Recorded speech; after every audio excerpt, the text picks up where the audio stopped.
AIMIM प्रमुख और हैदराबाद से सांसद असदुद्दीन ओवैसी का एक बार फिर से विवादास्पद बयान सामने आ गया है। महाराष्ट्र के औरंगाबाद में एक जनसभा में वो बाबरी मस्जिद के नाम पर वोट मांगते हुए दिखाई दिए, जिसका वीडियो भी काफी वायरल हो रहा है। इस दौरान ओवैसी ने दावा किया कि 6 दिसंबर 1992 को गुनाह हुआ था। अपनी स्पीच के दौरान ओवैसी ने 2 बार बाबरी मस्जिद जिंदाबाद के नारे भी लगाए। साथ ही अयोध्या विवाद का जिक्र करते हुए बीजेपी पर हमला किया।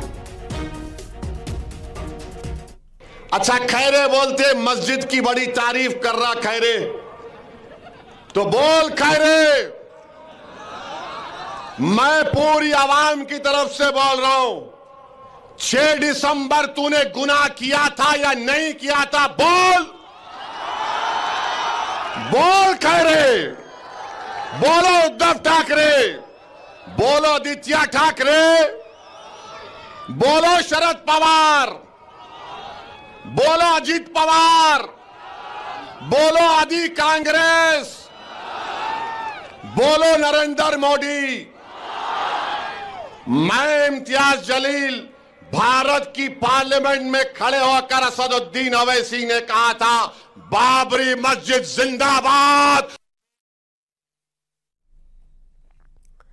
वहीं इससे पहले समाजवादी पार्टी के राष्ट्रीय महासचिव और राज्यसभा सांसद रामगोपाल यादव ने भी राम मंदिर को लेकर विवादित बयान दिया था।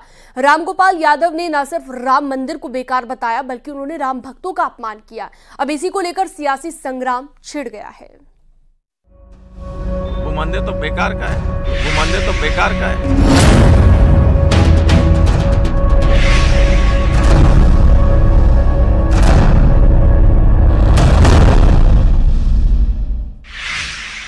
राम मंदिर विश्व भर के सनातनियों की आस्था का केंद्र है, सनातन संस्कृति का प्रतीक है। लेकिन इस राम मंदिर के खिलाफ एक नई पटकथा तैयार हो चुकी है।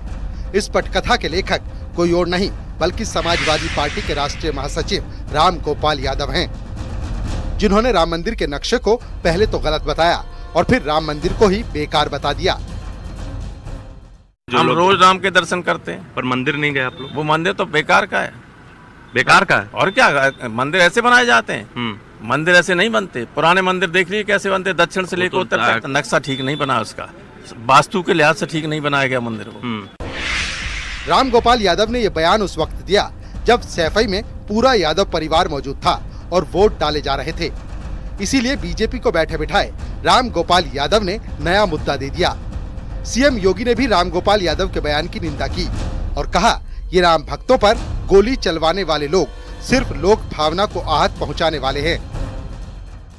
इन दोनों का जो चरित्र है, यह हिंदू विरोधी है और राम विरोधी है। जाकी रही भावना जैसी, प्रभु मूरत देखी तिन तैसी। ये राम भक्तों पर गोली चलाने वाले लोग हैं।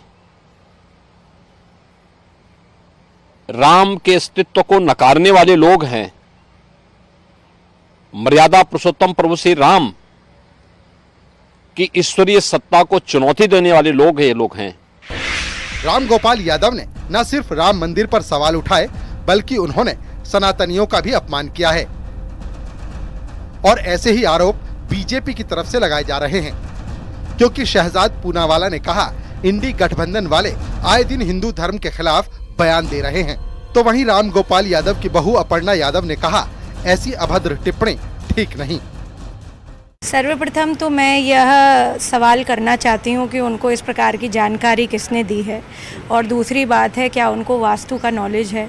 तीसरी बात मैं ये कहूँगी, जहाँ पर हमारे इष्ट श्री राम हैं, प्रभु राम हैं, वहाँ पर किसी भी तरीके का वास्तु दोष या समस्त दोष जिसमें ख़त्म होते हैं, उसी का नाम राम है। हमारे भारत का आदर्श जो है राम है, संस्कार राम है।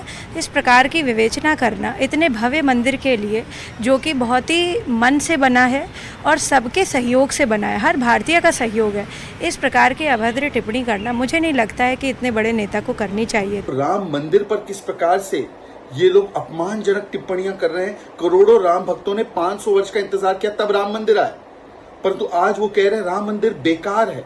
क्या किसी और धर्म के स्थल के बारे में ऐसा बोला जा सकता है? कतई नहीं बोला जा सकता, ना बोला जाना चाहिए। पर केवल हिंदुओं को अपमानित करना, हिंदू को दो गाली ताकि मिले वोट बैंक की ताली, ये बन चुका है इंडिया अलायंस का चरित्र। परंतु करोड़ों राम भक्तों की आस्था और उनकी पूरी के पूरे विश्वास पर चोट करने वाला ये बयान, अपमानित करने वाला ये बयान, ये राम विरोधी चेहरा है समाजवादी पार्टी का। यानी प्राण प्रतिष्ठा के वक्त अखिलेश यादव का अयोध्या नहीं पहुंचना, कांग्रेसियों का विरोध जताना और इंडी गठबंधन के साथियों का राम मंदिर पर बार बार सवाल खड़े करना बताता है सनातन के अपमान की स्क्रिप्ट पहले ही लिखी जा चुकी है। सिर्फ वक्त वक्त पर इसके किरदार बदलते जाते हैं। Bureau report, news 18।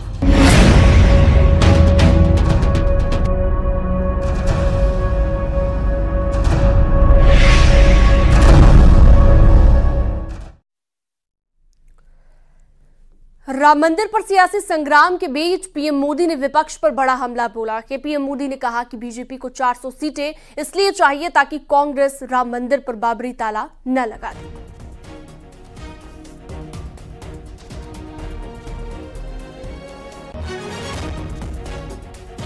तो प्रधानमंत्री नरेंद्र मोदी की ओर से विपक्ष पर बड़ा हमला बोला गया है और कहा गया कि मोदी को 400 सीटें इसलिए चाहिए ताकि राम मंदिर पर बाबरी ताला न लगा दे।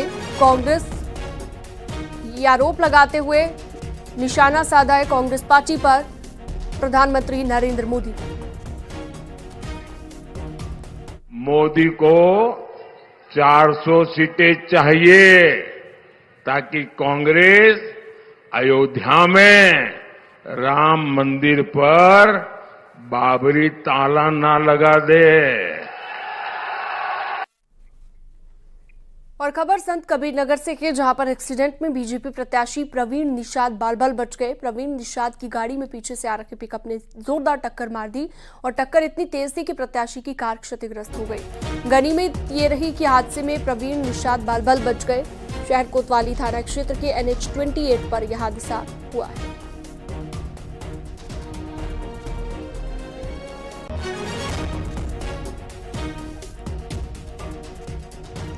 ग्रेटर नोएडा से अगली खबर, कुणाल शर्मा मर्डर केस की जांच की अब मांग उठने लगी है। जेवर के एमएलए ने की उच्च स्तरीय जांच की मांग। एमएलए ने प्रमुख सचिव गृह को चिट्ठी लिखी है और दोषी पुलिसकर्मियों पर सख्त कार्रवाई करने की मांग की गई है। अपहरण के बाद हुई थी कुणाल की हत्या।